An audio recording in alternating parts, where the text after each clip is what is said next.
Karena substansinya bukan itu akhlak tuh. Ya. Terus kita lihat lagi misalnya di surat 25 ayat 67. 25 ayat 67.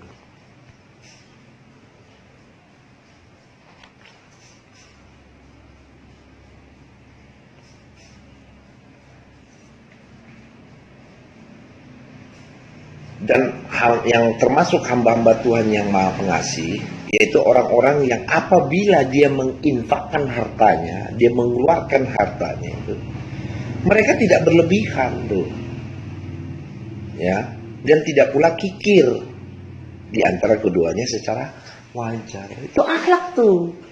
Jadi jangan sok-sokan gitu loh. Anda susah punya duit 1 juta, 1 jutanya dikasih semua. Itu lu makan apa? Ya kan? Kalau dihubungkan dengan surat 17:29, dan janganlah jadikan tanganmu terbelenggu oleh lehermu. Nah, maksudnya apa itu? Kan leher lambang daripada keinginan, kenikmatan. Itu kamu merasakan sesuatu, nikmatnya. Jangan jadikan perbuatanmu terbelenggu karena keinginanmu, atau jangan, bahasanya itu jangan pelit. Tapi juga jangan terlalu mengulurkannya. Jangan semua-muanya lu kasih, yang membuat kamu tercela. Ya kamu yang rugi dong. Kamu punya duit 1 juta, lu kasih semua 1 juta. Terus lu makan apa? Minta aja dari Allah gitu. Allah sama Allah bilang, lu tolol. Lu udah gue kasih 1 juta, maksudnya keluarin. Supaya bentuk rasa bersyukur lu tuh keluarin. Jangan semua, makanya Tuhan kasih hukum ketetapannya, yaitu 20%. Kalau Anda mau kasih semuanya, enggak apa-apa juga. Yang dikasih malah alhamdulillah gitu kan. Allahnya alhamdulillah, cuma kalau lu rugi ya lu ya salah sendiri. Lu tunggu aja dulu nanti sampai perputaran masa kesulitan kemudahan itu datang kembali. Ya, lu tunggu deh tuh. Yang langsa kan lu juga. Itu loh. Jadi ketidaktahuannya manusia itu, kesombongannya manusia itu seolah-olah merasa paling tahu gitu. Nah, kalau ayat di sini mengatakan Allah, orang yang menginfakkan hartanya itu tidak berlebihan dan tidak pula kikir, artinya di antara itu, tengah-tengah. Ya tengah-tengahnya boleh 50% boleh. Tapi kata Tuhan tengah-tengah itu 20%. Itu kalau di Quran. Kalau di Injil persepuluhan. Kan kenapa orang Kristen itu pada kaya-kaya, dia perpuluhan nggak pernah putus. Dan itu konsisten gitu loh. Setiap dia pergi gereja, perpuluhan dari hasil usaha, dari hasil apa? Dari hasil usaha, dari hasil gajinya, itu perpuluhannya dikeluarkan itu di gereja itu. Jadi usahanya misalnya 1 miliar, perpuluhannya 100 juta. Kan kalau orang-orang nyumbang ke gereja itu 100 juta, 1 miliar, yang gede-gedean itu. Makanya pada tajir-tajir orang Kristen, apalagi gerejanya juga gede-gede. Kalau kita mestinya kan compang-camping, ya enggak? Yang bagus-bagus mah dari Arab semua itu. Dari Arab. Jadi kalau Tuhan sudah mengatakan 20% atau 1/5 itu sebuah hukum ketetapan, jangan lu lawan. Kadang-kadang lu suka lebih sok tahu dari Tuhan gitu loh. 50%.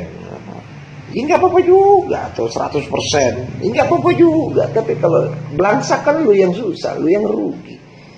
Pan, udah gua kasih tahu kata Tuhan tuh hukumnya 20%. Lu kadang-kadang suka melebih-lebihi sih, suka melampaui batas lu sih. Oh, Tuhan kasih standarisasinya 20%, udahlah pakai 20%. Kalau gajimu 55 juta, 10%-nya 500. Kalau 20%-nya ya 1 juta. Jadi kalau lu belum sanggup, ya 2,5% dah.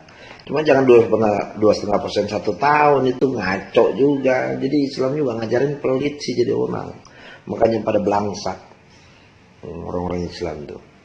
Beda tuh orang Kristen tajir-tajir, perpuluhannya tuh konsisten ya.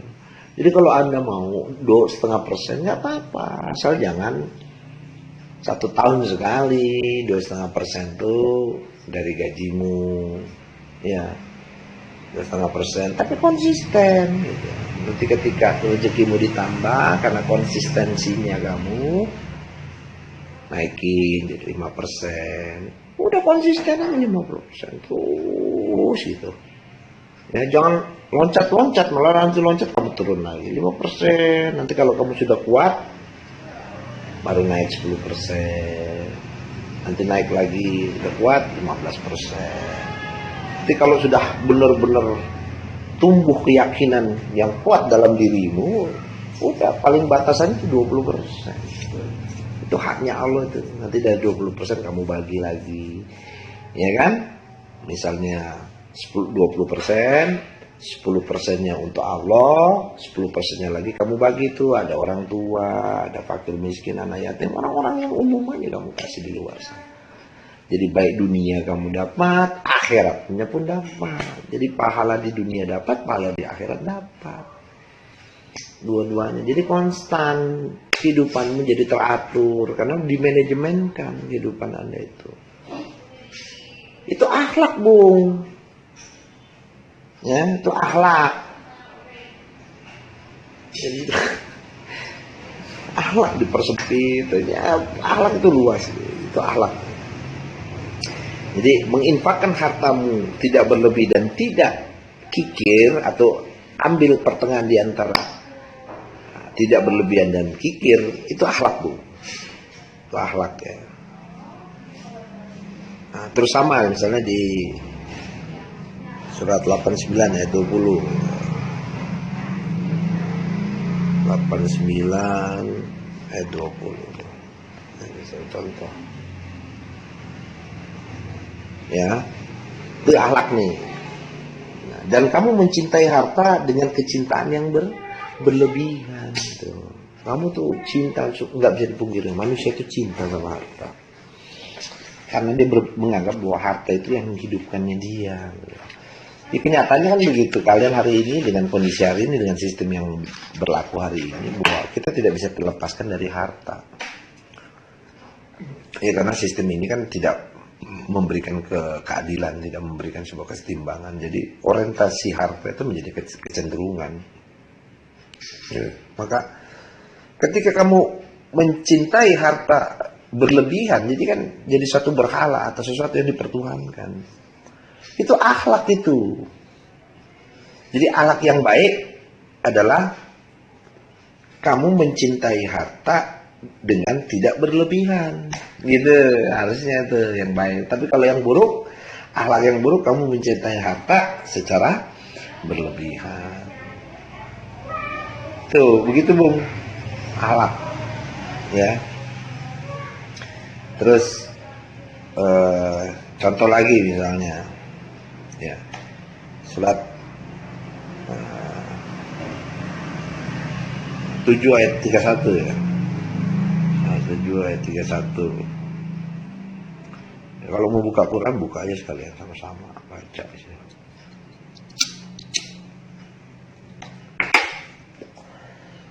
Wahai anak cucu Adam, pakailah pakaianmu yang bagus di setiap masuk masjid.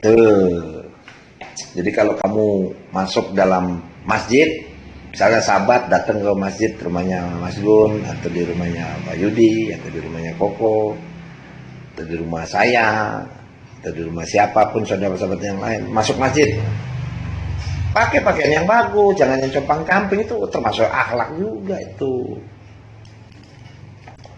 Pakai kaos ala kadarnya, ketemu Allah pakai kaos. Jangan coba kalau ketemu presiden boro-boro, Anda pakai kaos diusir. Masih kalau bisa pinjem jas, kalau perlu beli jas, kalau perlu ngutang dah buat beli jas, ya nggak ketemu presiden ya. Jadi presiden kalah tenar, Allah kalah tenar sama presiden tuh, atau Allah tuh kalah penting sama presiden. Ketemu Allah sekedarnya pakai celana pendek, pakai sandal jepit, rapi, ketemu sama Allah. Gila, pencipta langit dan bumi, harusnya diberikan penghargaan yang begitu tinggi kepada sang pencipta ini. Kok disamain, dikalahin sama presiden? Tuh, itu cirinya tuh. Orang berakhlak itu dia tahu, karena ayat ini menjadikan guidance-nya, jadi pedomannya, jadi petunjuknya. Oh yang cuana, pakailah pakaian yang bagus pada setiap masuk masjid. Makan dan minumlah, tapi janganlah berlebih-lebihan. Sesungguhnya Allah tidak suka orang-orang yang berlebihan. Jadi kalau makan dan minum dalam menerangkan ayat itu juga nggak perlu berlebih-lebihan. Kalau dirasa cukup, nggak kuat, udah cukup. Nah, udah jangan dipaksain. Sampai berjam-jam, sampai berlarut-larut 6, 7 jam, 8 jam. Mau ngapain ini? Karena setiap manusia punya kapasitas daya tampung yang berbeda-beda. Nah, harus kita juga sendiri menyesuaikan gitu loh. Yang satunya otaknya kecil, belum gede, belum tumbuh, belum berkembang, ya disesuaikan, dikondisikan gitu. Kalau dirasa cukup, hanya kita selesaikan. Jangan dipaksakan. Begitu juga pengkabaran juga begitu. Jangan sampai berlarut-larut. Kalau kita mah yang ngomong enak, senang-senang baik. Yang dengerin budeg telinganya, palanya budeg, buset dia panas kayak mau pecah gitu palanya. Dihajar terus jeder. Akhirnya nanti yang ada nggak masuk, nggak ada satupun pemberitaan yang kita sampaikan tidak masuk. Yang ada mubazir. Tuh. Makanya makan dan minum juga jangan berlebih-lebihan. Sama baca Quran juga jangan berlebih-lebihan. Kalau kamu rasa otakmu cuma cukup menampung 2, 3, 4, 5 ayat, cukup, berhenti, nggak usah banyak-banyak. Iya kan? Nah, itu tinggal kapasitas dan pencapaian masing-masing. Kalau kuat ya lanjutkan. Kalau sudah kok nggak nyambung, nggak ngerti nih, ya udah tutup. Sama juga pemaparan materi. Kalau udah nggak sanggup, nggak kuat, jangan dipaksain, jangan berlebih-lebihan. Manusia ini memang tabiatnya sukanya berlebih-lebihan. Dia kalau punya ilmu, ya kalau dia punya uang itu foya-foya, dia lupa bahwa hukum ketetapan itu mengatakan di balik kesulitan pasti ada kemudahan. Waktu dikasihkan kemudahan, dikasihkan kenikmatan, dia lupa ada masa kesulitan, ada masa kesengsaraan yang akan menanti di hari berikutnya. Nah, kamu harus mempersiapkan dan memperhitungkan segala sesuatunya ketika masa sulit, masa kesengsaraan atau masa sulit sesuatu itu datang. Kamu persiapkan itu semua. Iya kan? Sehingga ketika masa kesulitan itu datang, kamu punya spare, ya, punya tahanan untuk sampai datang masa kemudahan itu lagi datang. Kalau hari ini kamu dapatkan kemudahan atau kesenangan atau kenikmatan, nah kenikmatan itu kamu habiskan di awal. Katakan kalau saya buat circle of life-nya dalam perhitungan jam, dimulai dari jam 12 misalnya, ya kan? 12 jam.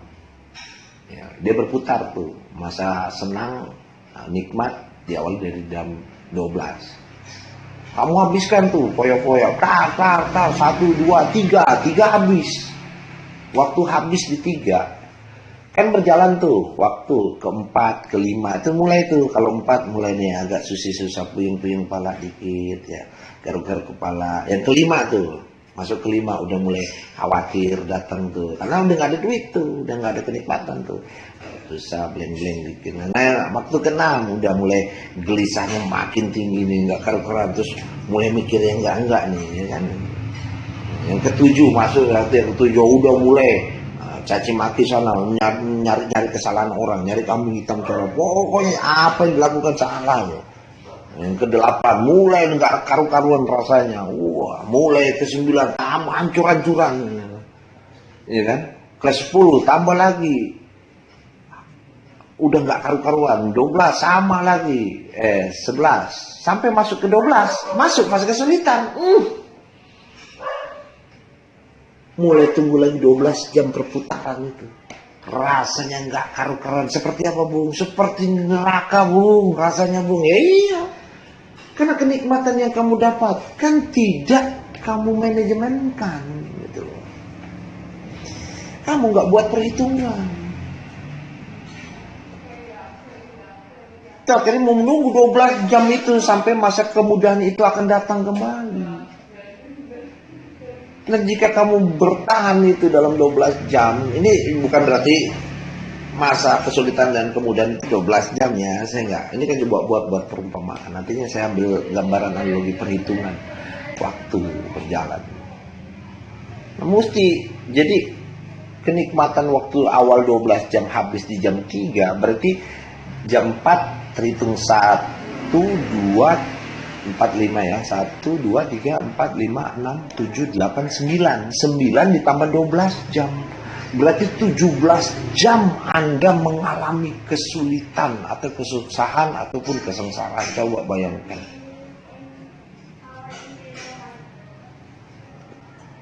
Coba Anda bayangkan. Pantas hidupmu susah terus. Karena kamu gak tahu caranya manajemen hidup itu bagaimana. Ketika kamu dapat kemudahan jam 12, ya, kamu keluarkan dulu 20%. Supaya apa? 20% juga tahanan itu. Bisa sewaktu-waktu itu ditunaikan pada masa-masa kamu sudah gak kuat tuh. Turun tuh rahmatnya tuh biasanya begitu. Kalau lu gak kuat. Iya kan? Jadi selama 12 jam itu, masa kemudahan itu jangan kamu habis-habiskan, jangan kamu boros, jangan kamu berlebihan. Jangan kamu melakukan pemborosan, maka pemborosan itu adalah temannya setan. Akhlak lagi, akhlak buruk, pemborosan. Jadinya mubazir gitu. Semua pakai waktu, semua pakai kadar, semua pakai ukuran, semua pakai perhitungan, semua pakai rasio. Manusia ini adalah makhluk cerdas, Homo sapiens itu. Maka kecerdasannya dia itu harus digunakan itu, yaitu kalau akalnya naik atau pola pikirnya naik kepada dimensi akal. Kalau pola pikir cuma berpikir, anak pikir, ya nggak akan pernah jadi apa-apa. Itu prasangka semua isinya, harus naik ke dimensi akal itu. Orang yang dikatakan berakal itu yang dia sepenuhnya menggunakan hukum ketetapan itu. Dalam kehidupannya dikuasai betul kepalanya dengan hukum ketetapan. Dikuasai betul itu. Maka perhitungannya pasti pas, perhitungannya pasti tepat. Karena dia menggunakan ukuran. Sahrul Ramadana unzila ilaika fi'il Qur'an. Diturunkan itu dengan ukuran tuh. Inna anzalnahu fi lailatul qadar. Qadar jadi kemuliaan. Qadar itu ya kadar. Inna anzalnahu fi lailatul ukuran kan gitu. Sesungguhnya kami menurunkannya Al-Quran itu pada malam yang penuh dengan ukuran. Kenapa jadi kemuliaan? Emang ada malam mulia? Kesalahan daripada sebuah terjemahan itu yang membuat akhirnya bergeser cara berpikir manusia hari ini.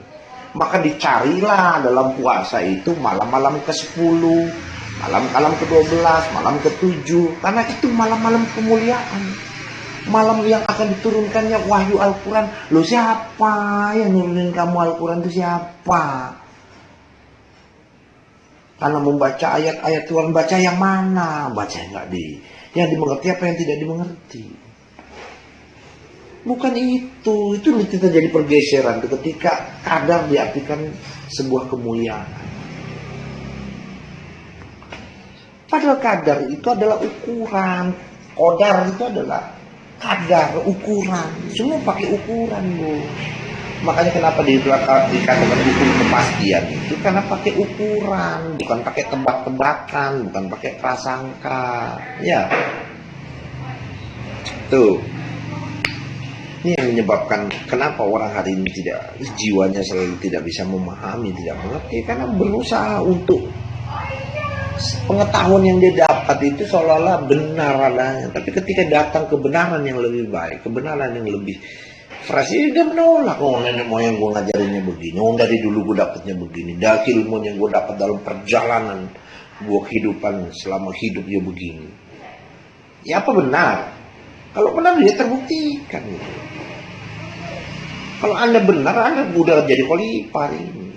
Anda jadi penguasa ini, minimal jadi presiden, minimal jadi gubernur. Anda berhasil itu dengan perhitungan-perhitungan Anda. Tapi kalau Anda tidak jadi apa-apa hari ini, ya berarti perhitungan kalian kacau semua. Ya belum mumpuni. Gitu. Anda kalau mengatakan sesuatu ya harus ada bukti, ada sebuah pencapaian, ada satu bukti yang kamu sudah lakukan. Itulah bukti sebuah pencapaian yang kamu lakukan dengan perhitunganmu, dengan ukuranmu, dengan rasiomu, itu loh. Jadi kalau Anda mengatakan A, B, C, A, B, C, A, B, C, tapi tidak sesuai dengan bukti nyatanya, nonsen gitu loh. Karena kan begitu orang akhirnya melihat, ngomong aja gede, omongannya gede loh. Kita malu sendiri, kita ngomong berbicara sesuatu yang besar, tapi kenyataannya tidak ada bukti yang besar. Malu kita, ngapa sih ngomong apa adanya. Sama itu dengan kata-katanya Tuhan itu di surat 61 ayat 2 dan 3. Ya, mengatakan apa itu, ya ayyuhallazina amanu lima taqulu ma la taf'alun.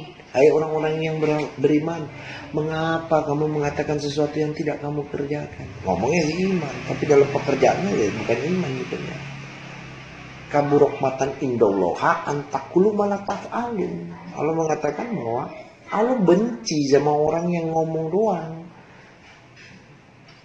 tapi perilakunya tidak menunjukkan bahwa dia adalah seorang beriman, gitu kan? Misalnya Allah memerintahkan untuk takwa, ya takwa lagi.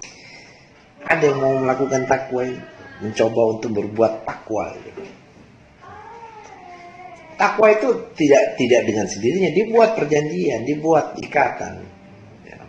Buat pengakuan, ya Allah, gitu. Ya Allah, ya Tuhan, ya Gusti, yang Widi, besok saya mau latihan takwa.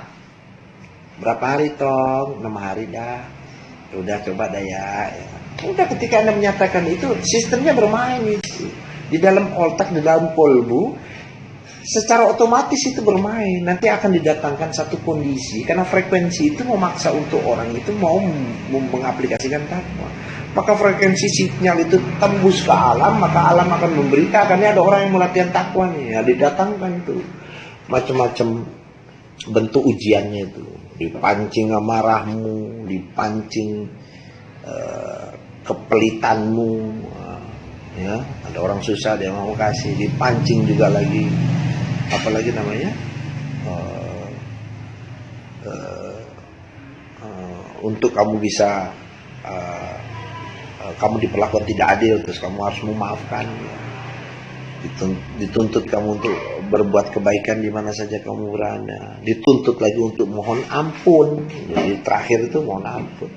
Mohon ampun itu kembali kepada sadar. Artinya setelah dalam satu hari melakukan sebuah aplikasi takwa, ditutup sebelum tidur itu mohon ampun dengan apa? Mengevaluasi.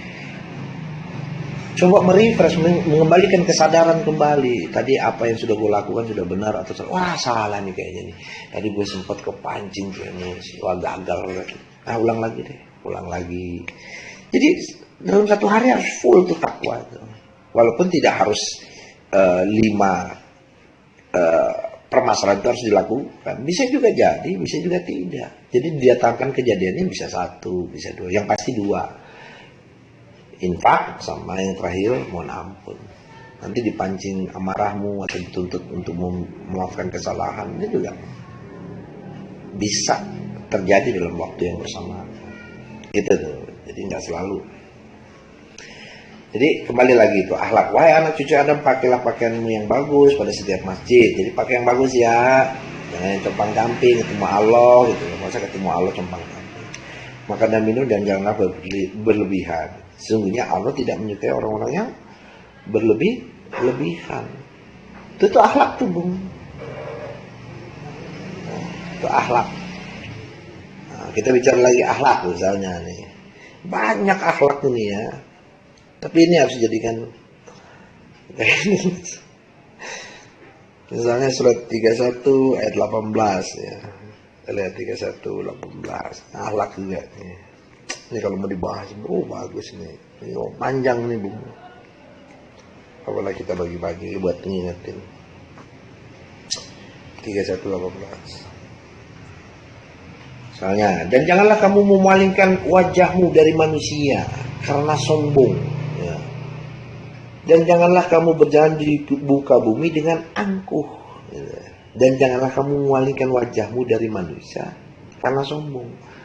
Jadi lu benci kepada seseorang itu dengan memalingkan wajahmu dengan sombong. Artinya begini ya, kalau kesombongan di umum mungkin saya nggak perlu jelaskan ya, mungkin secara umum orang ngerti. Tapi memalingkan wajahmu kepada manusia itu, orang sombong itu kan adalah orang yang tidak mau mengenal Tuhan atau tidak mau mengenal ayat-ayatnya Tuhan. Nah kalau kamu sudah kenal ayat-ayatnya Tuhan, terus kamu tidak mau menyampaikan kepada manusia, itu kan sama aja kamu memalingkan itu. Berarti kamu yang dianggap sombong sama Tuhan itu. Kalau kamu tidak menyampaikan kebenaran itu sombong. Kamu dikasih ilmu, tapi kamu tidak mau menyampaikan kepada manusia, itu sombong. Saya nggak bicara sombong dalam moralitas atau etika umum. Itu Anda paham kalau yang seperti itu. Nah, dan janganlah kamu berjalan di muka bumi dengan angkuh. Nah, sama. Orang yang berilmu, orang yang dikasih ilmunya Tuhan itu derajatnya lebih tinggi dibanding manusia umum. Nah, terkadang kita nggak sadar gitu loh.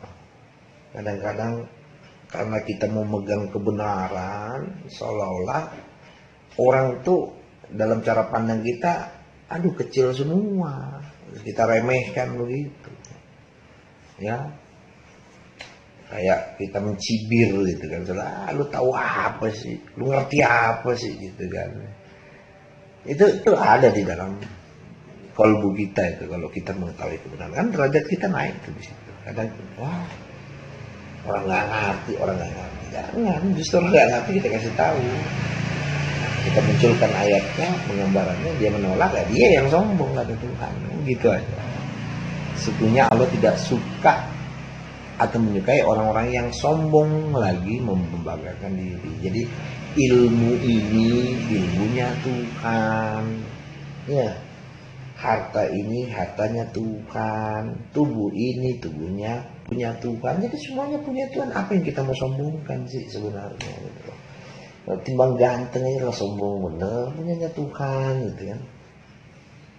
Masih banding ya sih ganteng sama udah jelek, yang sombong, nah ini yang repot kadang-kadang. Ya, jadi berhubungan dengan keilmuan yang kita terima. Kalau kita tidak menyampaikan pun juga kita dikatakan sombong. Tapi kalau kita juga menyampaikan tapi merendahkan orang, itu juga disebut membanggakan diri atau sombong. Itu akhlak tuh, ya, akhlaknya sang kuluk nggak begitu. Berarti kita perbaiki tuh akhlak kita untuk tidak seperti itu, gitu loh. Itu dimensi akhlak tuh. Ya. Terus misalnya surat 4 ayat 36. Tuh berhubungan dengan orang-orang sekitar tuh. 4 ayat 36 tuh. Dan abdilah Allah dan janganlah kamu mempersekutukannya, ini akhlak juga ya, dengan sesuatu apapun, dan berbuat baiklah kepada kedua ibu bapak. Itu akhlak tuh, baik kepada ibu bapak secara fisik, secara nasab atau darah dan daging, ataupun bapak ibu secara roh. Ya, harus itu berbuat baik juga sama ibu bapaknya. Secara ruh maupun secara darah dan daging. Kalau darah dan daging itu dalam bahasa Arabnya jalur nasab. Nasab itu jalur turunan, jalur darah dan daging. Jalur ruh ya bapak yang memerdekakan kamu gitu, atau ibu yang memerdekakan kamu. Berbuat baiklah kepada kedua orang ibu bapak atau karib kerabat atau teman-teman dekat, ya, orang-orang beriman gitu kan. Walaupun tidak menutup kemungkinan juga teman-teman yang di luar. Ya, tapi yang utama itu orang-orang beriman. Terus anak-anak yatim itu anak dalam binaan-binaanmu, berbuat baik tuh anak yatim tuh. Ya, kategori anak yatim itu ada yang sudah beriman tapi masih belum mengerti, masih belum berpendidikan, itu anak yatim namanya. Kalau yang belum beriman tapi sudah bisa tunduk, itu namanya binatang ternak, masih dalam pembinaan tapi belum beriman, itu binatang ternak, dia sudah mau didudukkan. Nanti ada namanya binatang liar yang belum beriman, belum bisa ditundukkan, yang masih liar, soal anak aku malu buang masih begitu. Terus orang miskin bisa di luar, bisa di dalam, Tetangga dekat, maksudnya dalam luar tuh yang orang beriman sama orang yang belum beriman. Tetangga dekat dan tetangga jauh, karib kerabat, tetangga dekat ya tetangga yang kehidupan kita sehari-hari, tetangga dekat. Ya, suruh berbuat baik pada mereka, hubungannya baik. Ya baiknya kasih kabaran sedikit. Ya, kalau perlu tolongan ya kasih tolong, ya, semampunya lah. Tetangga dekat nggak jauh, teman sejawat, Ibnu Sabil, orang-orang yang dalam perjalanan, dan hamba saya yang kamu miliki, orang-orang yang dalam pemeliharaanmu. Hamba saya itu orang dalam pemeliharaanmu atau dalam kekuasaanmu. Itu namanya hamba saya. Kalau dalam bahasa Arabnya disebut malakat aimanukum. Orang yang dalam pemeliharaanmu itu ya termasuk anak yatim dalam pemeliharaanmu. Atau memang betul secara fisiknya ada orang yang tinggal di rumahmu, kamu beri penghidupan, kamu sekolahkan, atau kamu hidupkan, kamu titip, kamu tampung, itu hamba sahaya namanya dalam pemeliharaanmu. Ya, dan Allah tidak menyukai orang-orang yang membanggakan diri. Tuh. Akhlak. Oh, ini banyak nih kalau mau dijelaskan tuh. Ini terakhir ya 3 ayat lagi. Misalnya 57 ayat 20. 57 ayat 20. Anda boleh sambil buka-buka juga ya. Ketahuilah sesungguhnya kehidupan dunia hanyalah permainan dan senda gurau. Nah ini kehidupan dunia ini hanya permainan dan senda gurau. Makanya kalau orang yang beriman mengerti tentang kehidupan dunia ini jangan dianggap serius ya. Pekerjaan kalian itu adalah pekerjaan yang bersifat hanya permainan dan sendagu. Makanya jangan terpancing dengan kehidupan ini, gitu loh. Misalnya Anda bekerja di sebuah instansi tentang kepangkatan, kedudukan, jabatan, itu cuma mainan. Jadi pangkatnya itu sebenarnya pangkat-pangkatan, ya. Kedudukannya sebagai misal politisi cuma politisi-politisian, anggota DPR-an. Karena kehidupan dunia ini bukan itu substansinya, itu hanyalah permainan saja itu. Jadi jangan dianggap serius. Kalaupun kamu lakukan tidak adil ya udah, cuma mainan kok, maafin aja. Ya kan? Ya memang butuh waktu untuk bisa mengkondisikan itu semua, butuh waktu. Makanya fungsinya latihan. Takwa itulah sebagai latihan untuk kamu bisa menghadapi kehidupan ini. Ya, latihan tuh. Ya, kamu diturunkan jabatanmu, ya sudah. Ya cuma mainan gitu loh. Nggak mengurangi sesuatu apapun. Makanya yang harus dijadikan gantungan itu Tuhan. Tuhan yang bisa menyelesaikan segala sesuatunya. Jangan selain Tuhan, manusia kamu jadikan Tuhan, ya susah, belenggu nanti. Sesungguhnya kehidupan dunia ini hanyalah permainan dan senda gurau, perhiasan dan saling berbangga-banggaan di antara kamu, serta berlomba-lomba dalam kekayaan tuh. Kehidupan dunia ini, lomba-lomba dalam kekayaan. Anak lu berapa lu kalau ketemu di kondangannya? Woi bro, wah kabar, iya. Gimana sekarang kerja di mana? Wah gue sekarang dikerja di ini nih, PT Gudang Garam, mau jadi manajer ini. Wah gila, keren juga lo ya. Sekarang udah punya mobil apa aja lo? Wah mobil gue 3 bro. Wah keren juga sekarang dia 1 Ferrari. Anak-anak berapa anak sekarang anak? Anak gue sekarang 4 bro. Gitu. Wah, cewek 2, cowok 2. Kan itu yang menjadikan bahan-bahan perbincangan dalam kehidupan dunia. Nggak ada tuh ketemu misalnya dalam kondangan, bro gimana kemarin aplikasi takwanya sukses nggak ada itu. Coba lu tanya di seluruh dunia hari ini dalam pertemuan kondangan atau pertemuan dalam kehidupan dunia ini, ada nggak begitu ketemu sama bro apa kabar bro, iya gimana kemarin takwa lu udah sampai di mana? Gua kemarin di hari ketiga gagal bro, aduh. Nggak ada tuh yang ngomong begitu tuh, nggak ada. Boleh lu cari di dunia ini, nggak ada. Tapi beda kalau orang beriman ketemu. Mana bro? Ini aduh, gue puyeng nih bro. Kenapa? Kemarin geblek. Gue udah janji takwan 6 hari bro. Hari kelima gue gagal, gue bilang setan. Sialan bener gue. Dikerjain gue sama setan. Kalah gue. Kenapa? Gue dipancing emosi gue sama tetangga. Buset deh, amuk gitu tetangga tuh. Itu makanya orang beriman tuh. Yang diomongin orang beriman itu pasti gak jauh dari Tuhan. Atau gak jauh dari firman-firmannya Tuhan. Tapi kalau orang-orang dunia atau orang bumi itu omongannya selalu itu nggak jauh dari omongan dunia. Tentang keahliannya, tentang kehebatannya, tentang kepangkatannya, tentang kedudukannya, tentang jabatannya, tentang kepemilikan hartanya. Itu yang anak-anak, anak mau sekarang jago begini. Begini, membanggakan harta anak 14 itu yang dibanggakan. Kehidupan dunia kayak begitu tuh. Jadi menceritakan hal-hal yang bersifat 3-14 itu jadi suatu kebanggaan, jadi suatu ukuran sosio masyarakat.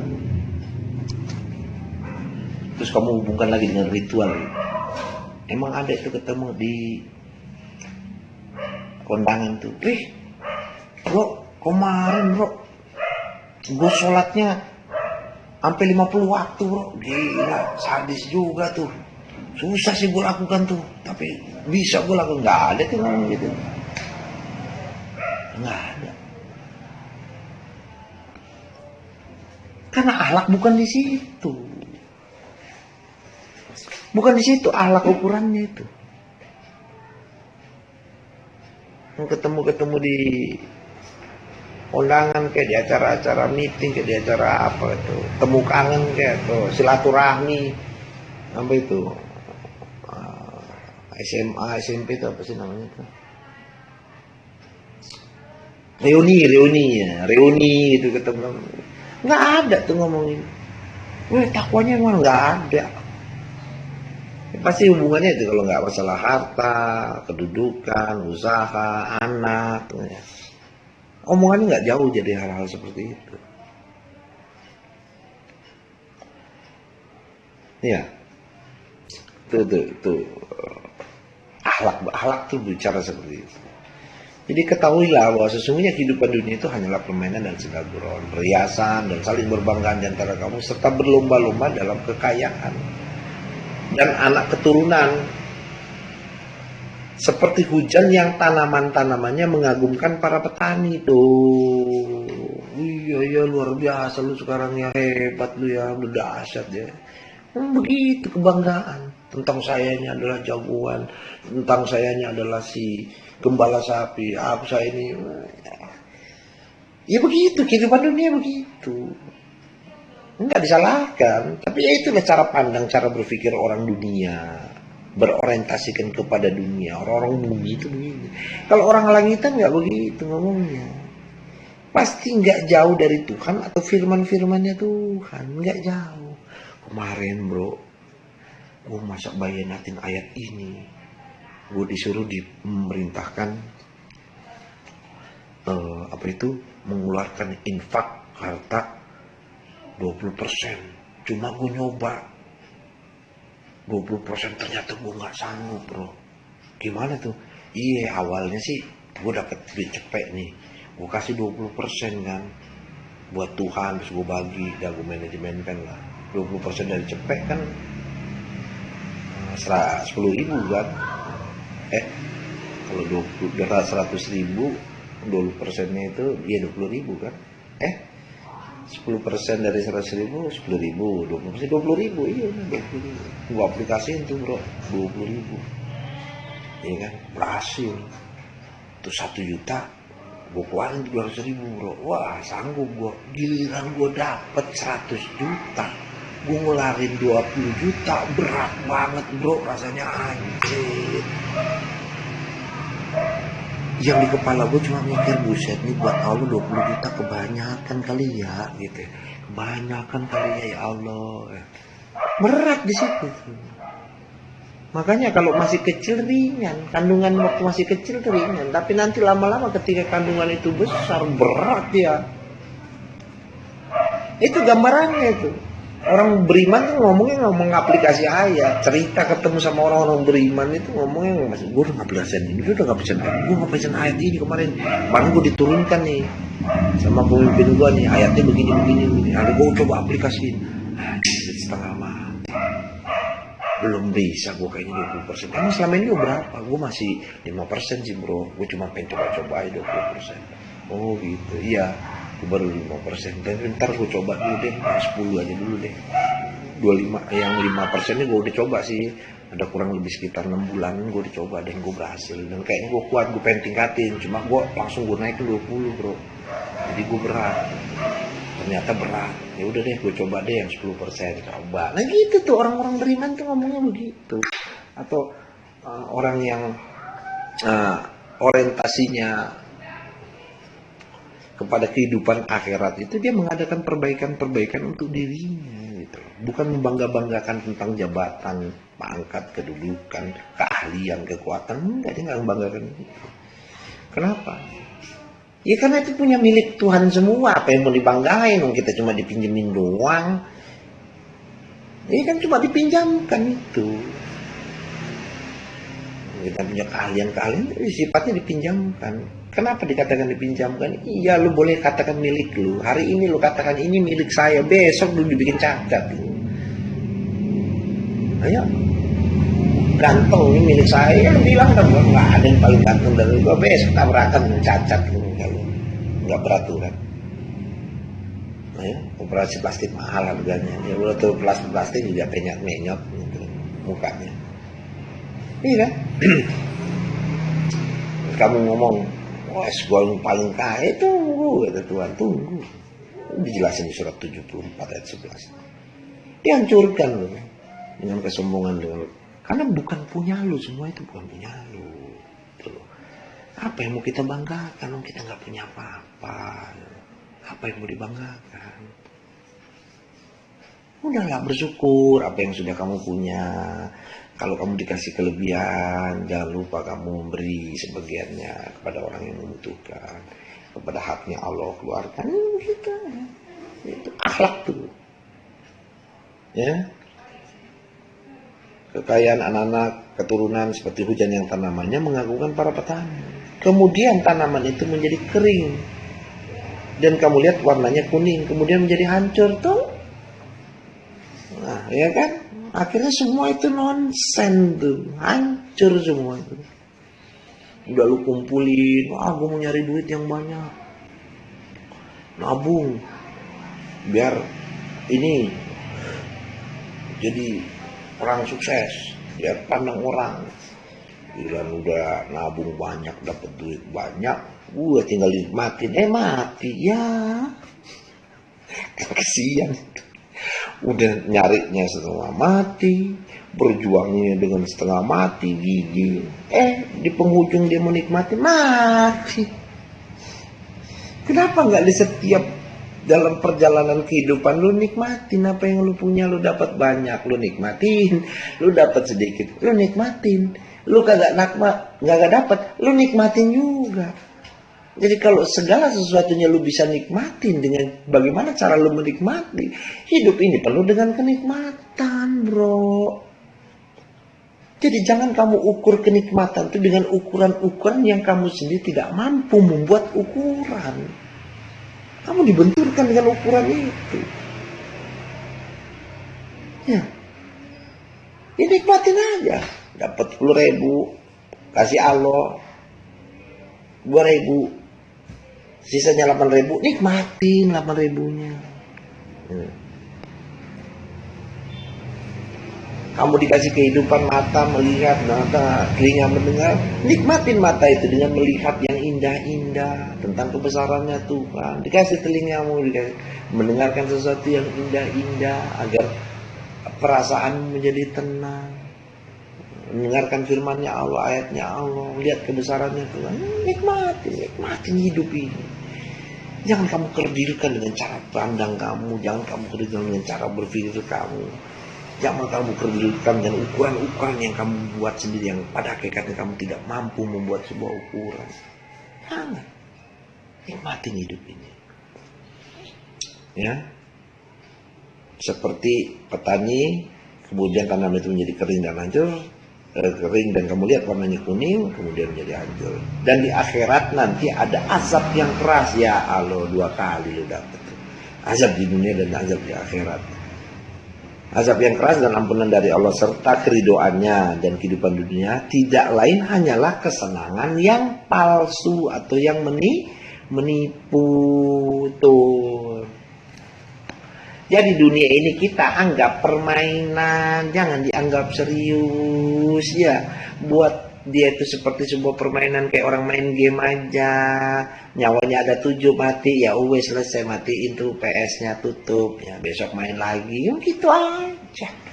Ulang lagi sampai kamu berhasil. Main game aja. Jangan dianggap serius yang begini-begini. Ya. Terus terakhir udah nih 5332. Banyak nih sebenarnya bisa dibahas mengenai akhlak.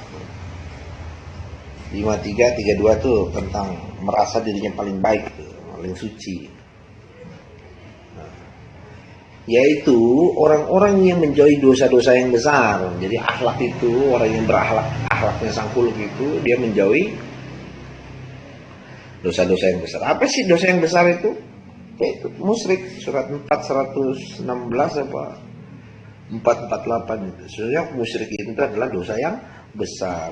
Jadi yang maksud dengan dosa yang besar itu adalah kemusyrikan dan perbuatan keji. Perbuatan keji itu yang mengikuti selain Allah. Ya. Kecuali ya mereka yang menjadi dosa yang besar itu akhlak tuh ya. Perbuatan keji, kecuali kesalahan-kesalahan yang kecil atau dosa-dosa yang kecil itu diampuni itu kata Tuhan. Dosa-dosa selain musyrik itu diampuni. Ya, sesungguhnya Tuhanmu maha luas ampunannya. Dia mengetahui tentang kamu sejak Dia menjadikan kamu dari tanah. Lalu ketika kamu masih dalam janin atau dalam perut ibumu, Dia tahu perkembanganmu sampai kamu dihidupkan. Dia tahu tuh kecenderungan apa nanti yang akan lahir, karena jiwa itu yang dimasukkan ke dalam Tuhan itu, jiwa-jiwa itu dititipkan, jiwa-jiwa yang baru yang diambil dari alam itu ke dalam rahim ibumu melalui sperma bapakmu, itu jiwa baru itu. Makanya jangan pernah mengatakan itu anak saya, jangan bro, itu anaknya Tuhan. Ya, apakah kamu pernah mempunyai saham dalam penciptaan langit dan bumi? Tidak kan? Berarti spermamu itu punyanya Tuhan dari alam, alam itu punya Dia. Jadi jangan pernah menganggap jiwa yang ada pada anak-anak kalian itu adalah milikmu. Jangan kamu katakan itu. Dia miliknya Tuhan. Jangan sekali-kali kamu menganggap itu milikmu. Kamu hanyalah orang yang ditugaskan untuk mendidik, membina, mengayomi, mengajarkan tentang siapa Tuhannya. Supaya jiwa itu mengenal siapa pemilik sesungguhnya, siapa penguasa sesungguhnya. Jangan kamu katakan itu punya kamu. Kamu hanya orang yang dititipkan jiwa yang baru, yang mau dihidupkan. Jangan pernah mengambil atau mengatakan itu punya. Katakan kali ini kalau kamu nggak percaya, katakan itu punya saya, bukan punya Tuhan. Katakan sekarang, kalau nggak diambil sama Tuhan. Coba kalau Anda berani, itu punya saya. Bilang sama Tuhan, itu punya saya, bukan punya Tuhan. Katakan ini. Kalau nggak diambil, tetap caranya mau mempraktekkan atau membuktikan suatu hukum ketetapan. Coba aja. Makanya kalau Anda ingin mau tahu kebenaran, kamu harus berani memegang resiko daripada sebuah kebenaran. Katakanlah kepada orang-orang yang tidak percaya itu, harapkanlah kematianmu, mintalah kematianmu jika kamu orang yang benar. Dan nggak ada yang pernah berani meminta kematian itu untuk disegerakan. Nggak ada. Yang ada keinginannya disegerakan, tapi keinginan untuk mati nggak ada, mau yang mati hari ini. Segerakan tubuh, minta kematian, nggak ada yang mau. Sama juga ketika orang mengakui bahwa dia yang paling benar, dia yang paling suci, dia yang paling baik, mintakan kematian juga. Enggak berani. Ya, Dia menjadikan kamu dari tanah, lalu ketika kamu masih dalam janin dalam perut ibumu, maka janganlah kamu menganggap dirimu suci. Tuh, saya tidak pernah menganggap diri saya suci, cuma kan kamu minta disucikan, minta dihargai, minta dihormati. Lu ngapain minta penghargaan dari manusia? Ya? Apakah manusia yang lain itu adalah lebih tinggi daripada kamu? Iya ya. Ya kalau kamu minta menganggap penghargaan dari orang lain, kamu minta, kamu hargai saya dong. Gitu. Misalnya kamu punya istri, nggak usah jauh-jauh. Istri, kamu hargai saya dong. Saya kan suamimu. Berarti istrimu lebih tinggi derajatnya apa? Lebih rendah derajatnya? Kan jelas lebih tinggi. Kamu minta penghargaan kok. Kamu minta dihargai dari dia. Berarti dia yang punya penghargaan. Kalau kamu minta penghargaan untuk dihargai lebih, minta dihargai gitu ya, minta sama yang lebih tinggi, jangan yang lebih rendah atau sejajar.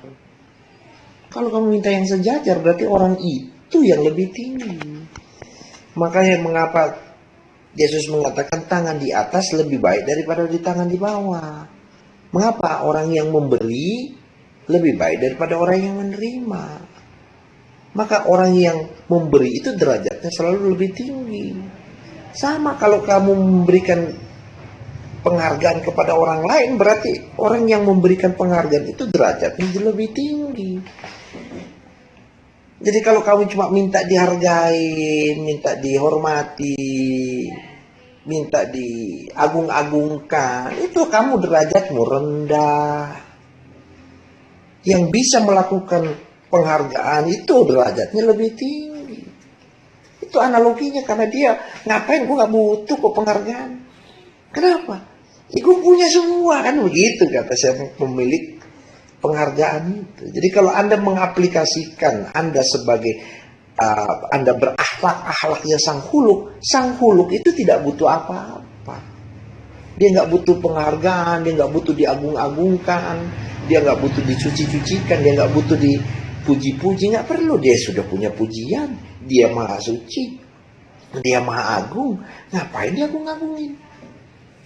Ya dia nggak butuh. Kalau pernah dia ngagungin, nggak apa-apa juga kata dia. Tuhan, hari ini orang ngagung-ngagungin dia di masjid dengan mengatakan subhanallah, subhanallah, Tuhan nggak marah, biarin aja, ya kan? Nggak pernah itu lagi Allah, ya Allah, ya Allah, speakernya dirusak, enggak juga. Enggak. Ya biarin aja, orang nggak ngerti. Iya, Tuhan juga nggak senang juga, bangga juga enggak, biasa-biasa aja. Ya, kenapa? Karena dia yang punya. Jadi ketika kamu mengikuti akhlaknya sang huluk, sudah sepatutnya kamu yang memberikan penghargaan, bukan kamu yang menerima penghargaan. Karena derajatmu lebih tinggi daripada orang. Berikan orang itu penghargaan. Berikan orang itu sebuah dukungan. Berikan orang itu buah spirit. Berikan itu orang semua kebanggaan. Kasih aja. Gua nggak butuh, ngapain? Derajat gue lebih tinggi. Kan kita analoginya. Karena Tuhan juga derajatnya lebih tinggi dari makhluknya. Makanya yang memberikan kebanggaan, memberikan pujian itu ya Tuhan. Karena dia pemiliknya. Jadi kalau kamu mau berakhlak sang huluk, kamu yang memberikan gitu. Jangan kamu yang menerima. Tangan di atas lebih baik tangan di bawah. Kalau kamu coba hanya menerima dalam kehidupan yang cuma menerima dan tidak pernah memberi, ya derajatmu selalu di bawah. Makanya kamu selalu jadi orang bawahan. Nggak pernah derajatmu naik. Nggak pernah kamu akan menjadi orang hebat. Nggak pernah kamu jadi orang pemimpin. Nggak pernah jadi kamu seseorang yang tinggi. Nggak pernah. Karena selalu kamu di bawah. Apa buktinya? Ya kamu hanya bisa menerima. Orang menerima itu di bawah. Orang yang memberi itu di atas. Maka kita bisa simpulkan bahwa namanya cinta itu ada kala menerima, ada kala melepaskan, ada kalanya tambah satu, dia memberi.